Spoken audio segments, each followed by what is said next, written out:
Let's pretend that this is the first take of this video. Let's pretend that there wasn't a power cut right towards the end of my first 25-minute recording, and let's pretend that I'm saying all of these things in this video for the very first time today, shall we? If you can't tell, I'm annoyed, but there's news to cover, so let's talk about it.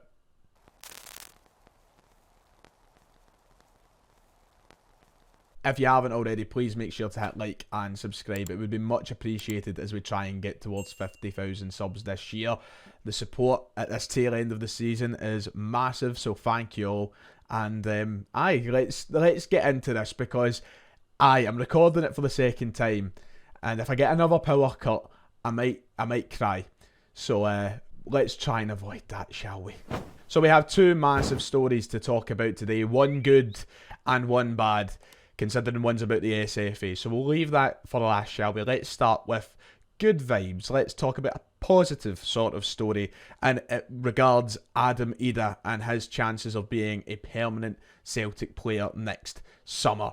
The number has come out, apparently, reportedly, the figure that Norwich City are looking for when it comes to signing Adam Idah on a permanent deal, and the story was broke this morning by the Scottish Sun.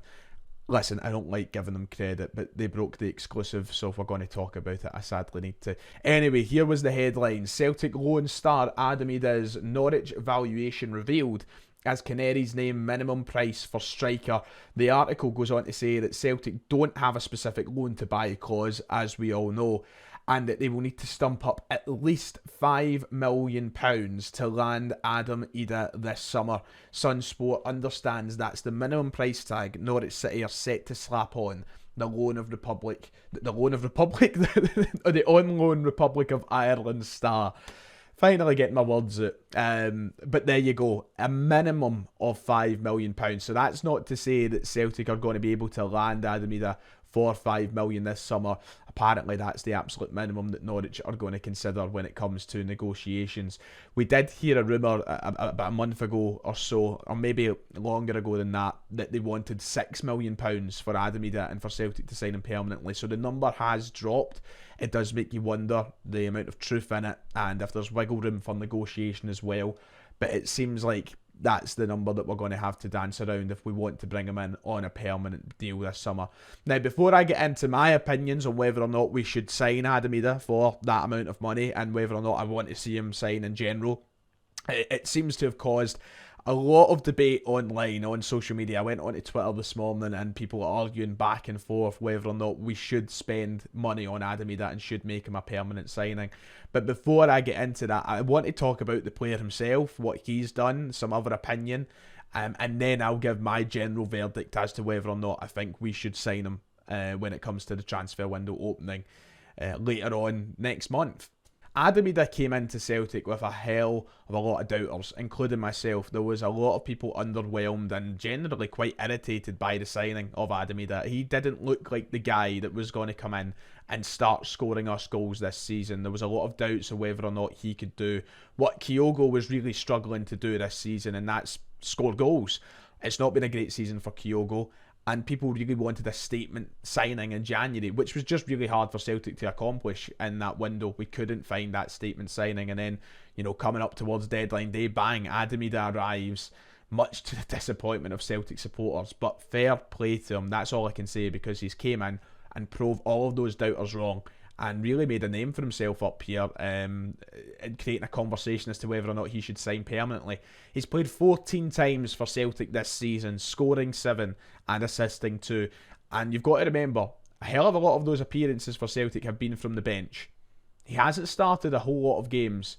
It's still been Kyogo who's been preferred to his first choice, and Adam Idah has made the most of his minutes in a Celtic shirt. And when you look at his goals per minute ratio, especially a few weeks ago, I remember seeing a graphic comparing him with and Kyogo and some other strikers around the league.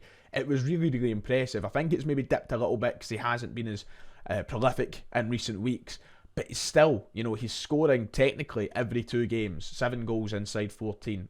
But he's not playing 90 minutes week in, week out. So it's a pretty good return for somebody who we didn't expect to really come and score many for the club, to be quite honest. I really like him. And I think he's done really, really well. A statement sort of player, somebody who's been able to come on and change the game for Celtic when we've needed it. He's offered something really, really different from Kyogo in terms of the kind of approach he has and the dynamic of him. Different attributes that make him a different sort of threat altogether. You've got Kyogo, your sort of nippy striker who gets in behind, uses his legs and runs, and that's how he gets his goals. Whereas Adam Idah, more of a physical presence, can get stuck in and around centre halves. Got that bit more height to him as well. And don't get me wrong, both guys can score a header. We've seen Kyogo score plenty of headers over the past few years. But Adam Idah really does have that height advantage and that presence in and around the box that maybe Kyogo doesn't have. So you've got two really different players there, and I think it's two styles that complement each other nicely, because when one isn't working, if Kyogo has not been able to get in behind, then you've got an Adam Idah to turn to who you can bring on, and you can maybe lump a ball to him, or you can have him hold it up, because his hold up game is far better than Kyogo's. I think we can all agree on that. He's just got a bit more when it comes to that, whereas Kyogo likes to take the ball on the run, likes to get in behind and really exploit the channels. Adam Idah can do a little bit more with the ball at his feet, I feel, sometimes, and slow the game down. So you've got two players who can change the approach to a game whenever you need it, and I think it's two styles that really complement each other nicely. And it's why I'd be more than happy to see him sign for Celtic, because I think he's been a solid option, and being only 23 years of age, surely he's only going to get better. Former Celtic striker and legend John Harson has commented on the matter. And this is what he had to say about us potentially signing Adam Idah. He said, strikers are hard to find. The fee to get him now will have shot up because he's been a success at the club. He's scored big, important goals for Celtic this season. If Celtic can get him for around the £4 to £5 million mark, it would be a great bit of business. He could be a great signing. It can be a gamble with new signings, but Celtic will know exactly what they're going to get. Now, it's very rare that I use former players' comments or interviews on the channel to try and back up my own thoughts and opinion, because you can go and find that anywhere. This is my channel for my opinion, and you can go and read that article wherever you like. But the reason I want to use John Hartson's here is because he uses a very fair point, and that is the fact that there's a bit of a risk-free element in signing Adam Idah this summer, and I think that should be considered. You've got to think of the market nowadays, and it's so hard to find good strikers around that region, around the £4 to £5 million mark. I mean, Christ, look at Albion Ayeti, for example. Signed him for a similar sort of fee, and that went one direction. That direction was out the door. It never worked for him at Celtic. It was a gamble that never paid off. Whereas Adam Idah has came in since January, showed us exactly what we were getting, and I think it's enough quality and enough there that we've seen to suggest he would be a good signing for us. Now, I'm going to come on to my opinion in a minute, and I do have conditions as to whether or not we should sign him and when or how I would like to see him sign for the club. But these are all very valid points that you've got to keep in mind, because I don't think it's going to be easy for Celtic to go and sign strikers this summer, as easy as what some people are making out. It's going to be difficult, and I know they've been linked with a few strikers over the past year or so, but there's none that are coming with a guarantee of goals. Adam Idah, I think, has that in his bank just now. And yes, he's been hot and cold. He's definitely been hot and cold. But if he's coming in to be an option for Celtic, I am more than fine with it. I don't think he should be Celtic's starting number 9. I don't think he's the long-term answer to the goal-scoring problem. But I definitely think that he's got the goals there to be one of our options. And that would be good enough for me. Which leads me on to my final opinion, if we should sign Adam Idah or not. For me, it's a bit of a no-brainer. I would like to see him sign, but saying that, there is still some huge games to go, and this is where your mettle is tested. This is where you find out who has the minerals and who is a big game player. This is 5 cup finals coming up for Celtic now, the 4 remaining Scottish Premiership games, including a derby, and then the Scottish Cup final itself. This is a huge tester for Adam Idah and the rest of the squad, but especially him, as we try and evaluate if he should sign or not. Let me make one thing crystal clear. If he scores in the derby on May 11th, whether it's a tap-in, a 40-yard screamer, a penalty or whatever, all of us will be chanting his name and wanting him to sign permanently. So it's all a bit premature diving into one side, whether or not you want him to sign or not. He scores in that game, people are going to want him signed on the spot. It's as simple as that. That's how Celtic fans work. We're very reactionary, we're very knee-jerk. And if he scores in that game, everybody will want him signed. I can tell you that right now. But the reason I want him signed is just because I think that it would be daft to pass up on the option while it's there. I really do.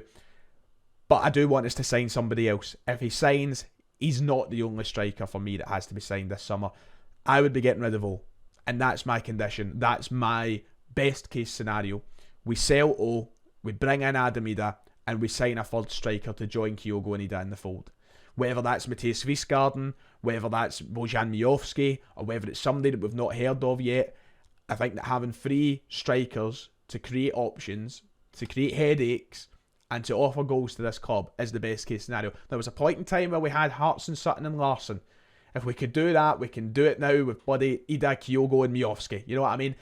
I would like us to cut our losses with O. I think his Celtic career is pretty much done. I think we've seen that since the signing of Adam Idah, and I don't mean to be overly critical or doom and gloom. It just doesn't look like it's going that direction for O. It doesn't look as though it's going to work out for him. I would cut our losses, let him move on for the best of his own career, and then open up a slot for us to bring in a third striker alongside Kyogo and Idah. That would be my best case scenario. So in my very humble opinion, I want us to sign Adam Idah this summer. I think £5 million is a decent fee, considering you're looking at someone who has scored 7 goals. And it's the kind of money Celtic should be willing to spend. It's very ambitious of me to think and suggest that Celtic will go out and sign 2 strikers. Very, very ambitious, because it's our board at the end of the day. But I hope they do it. I hope that they really back Brendan Rodgers this summer. It's just generally my own opinion. That's what my channel's for. You might not agree with everything I say. You might not want Adam Idah anywhere near us permanently. But in my opinion, I kind of do. But it's a big few games. My opinion may change between now and the end of the season. Interestingly enough, I put this poll up on the podcast account earlier on this afternoon, and it's only had 280 voters so far, but almost 70% of people seem to want Adam Idah signed permanently this summer through that poll. It's not a reflection of what we're all thinking, but just an interesting point. Anyway, let me know your thoughts in the comments below. Do you want Adam Idah signed permanently? Big question. And to wrap up today's video, another big story that broke over the past couple of days was in relation to the SFA and their statement on VAR decisions. The review panel has come out with a statement in regards to the incorrect decisions that have been made by on-field referees and VAR this season. Here was the headlines on BBC Sport. VAR review panel says that 26 Scottish Premiership decisions have been incorrect. 26 decisions since the start of the Premiership season have been deemed incorrect by the Scottish FA VAR Independent Review Panel. The tally, based on incidents requested by the panel or submitted for consideration, is a rise of 10 since February's last meeting of the group, made up of former players, managers and coaches, guided by experts on the laws of the game. So they have came out and given the incorrect decisions. Another black mark on the group that is the SFA and the people that referee our game and make the rules, and how poorly it is officiated up here, because my oh my, what a frustrating list. And may I add, this is the list that the referees in the SFA claim are the wrong decisions. Now, I think there's more than this, I must admit, but this is apparently the 10 since February. So there's been 26 overall this season. This is the 10 since February. I'm putting them on screen now. You can have a look through them. And because this is a Celtic channel, we're obviously going to focus on the 2 big ones that include Celtic here. They both come in the same game against Hearts on the 3rd of March 2024, which of course we knew as soon as the game was done that there was going to be a lot of talking points to do with VAR. The first wrong decision was Celtic's penalty. VAR should have recommended an on-field review. Penalty decision should have been overturned. No foul and no penalty should have been awarded to Celtic. I said it at the time. It was a soft penalty. Celtic shouldn't have had it. We missed it anyway. Hearts were served their justice. But one place that Celtic weren't served justice was the next wrong decision, because according to this report, the on-field decision was correct. There shouldn't have been a penalty to Hearts. The handball should not have been awarded for a penalty, which led to the opening goal. That was a goal that, of course, put Hearts 1-0 up. There was no way back for Celtic as soon as that happened, considering we were down to 10 men at Tynecastle. But the SFA seem to agree now that it was the wrong decision. Surprise, surprise. One obvious decision that's been left out of that list from the very same game is the Yang red card, which I still feel to this day wasn't a red, but they are standing by their decision and saying that VAR got that right with the red card being given to Yang. I'm not going to sit and dwell on that specific game, and I'm not going to dwell on these decisions too much, because it's done. What's done is done. It's over. The more frustrating thing is, and this goes for every club that is involved in this list, it's not just Celtic who are affected. Let me make that crystal clear. It's not just Celtic. Every team in this list have been hard done by in some way.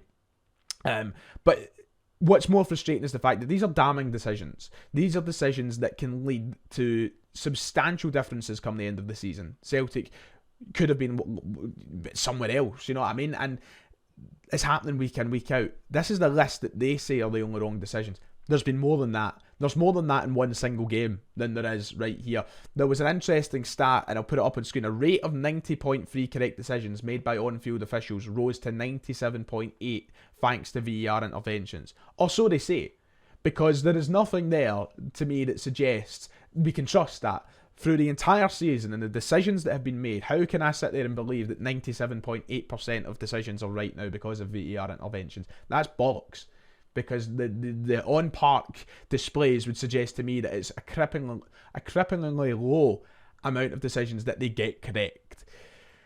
They're peddling this whole, well, it's difficult in every other country in the same statement, and it's not just us that suffer. I don't care. Appoint the right people. You're meant to be professionals. You're meant to get this right.